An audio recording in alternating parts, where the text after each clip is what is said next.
And yes, a lot of immigrants do work hard, but they're not at all shy about accessing government programs. And then, by the way, sending half of what they collect, both through the government and through their low-wage salaries, back to the countries they came from, which just takes that money straight out of the American economy. The remittances from legal and illegal immigrants in this country from Mexico back to Mexico is $20 billion a year.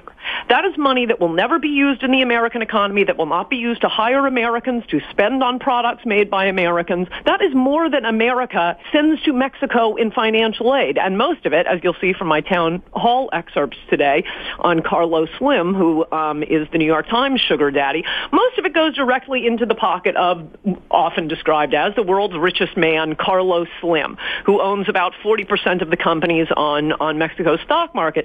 Now,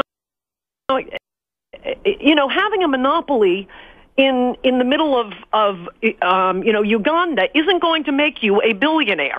But luckily, Carlos Slim is located right next to perhaps the richest, I don't know if we still are, the richest country in the world. So he is just sucking money out of America. It takes a circuitous route. It goes from the taxpayer to the government to Mexican immigrants, and then it gets sent home to their grandmothers in Chiapas. Then it goes into the pocket of Carlos Slim. And this is all being funded by the man who staved off the New York Times bankruptcy. Nothing the New York Times says on immigration can be trusted. They are completely compromised by having been saved from bankruptcy. By a man the Times itself said made his wealth through theft. You know, you come up with a very simple answer, one we've discussed many times on this program. Step 1, secure the border. Step 2, repeat step 1, and then you follow up with people who live in gated communities telling us fences don't work. The White House is a gated community, if you will.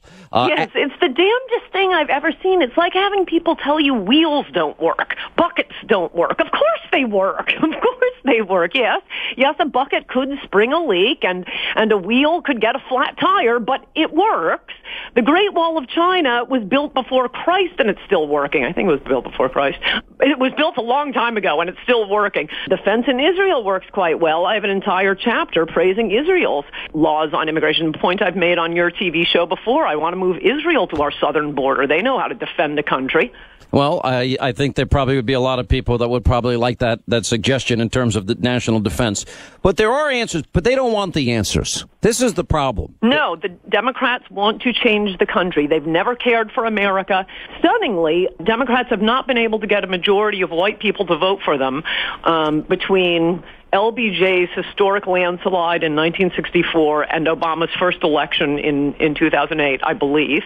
They decided, okay, we tried this the easy way, America, but you won't vote for us. We're bringing in ringers. And that is exactly what they have done. Tens of millions of people whose minds don't need to be changed. Yeah. And the outrage of it is they turn around and say, ha-ha, our ideas have been vindicated. America's going our way. No minds have been changed. You brought in new people. You know what's amazing about this is that Republicans sign on to the Cromnibus. I always knew it was a bad idea. They'd have more leverage when they got the Senate. And they said, oh, no, we won't fund the Department of Homeland Security because we're going to stop the president's executive amnesty, which he himself said nearly 25 times he didn't have the authority to go forward with an executive amnesty. In the end, what did they end up doing? Yep. The Republicans ended up funding the president's executive amnesty. No, that's right. Well, this is why I find this whole debate so terrifying. Do you really think the country is going to gone? Do you think America, as we know it, believe it should be and is, do you think the country is really at risk of such a decline like other great republics? Do you think it's... Yes, I'm one of the hopeful ones. I think we may not have reached the tipping point yet, but drastic action has to be taken. I mean, I wouldn't have written this book if I thought it were over, because if amnesty were to go through, if I'm wrong, if we don't take drastic measures, there will be no point to Fox News. There will be no point to this radio show. There will be no point to my writing books. It will be over. How do you think Fox News would go over in Brazil, in Uganda? It will be a different country. Republicans will not be able to win any place. The country will be California. Obviously, I still think there's hope. This is my last shot to try to change things, and if that doesn't work, build the bunker and hire the cheap maids, because it'll be over. The country will be Brazil, the very rich, the very powerful in a completely corrupt government. 10% like Brazil will be very rich, and everyone else will be very, very poor.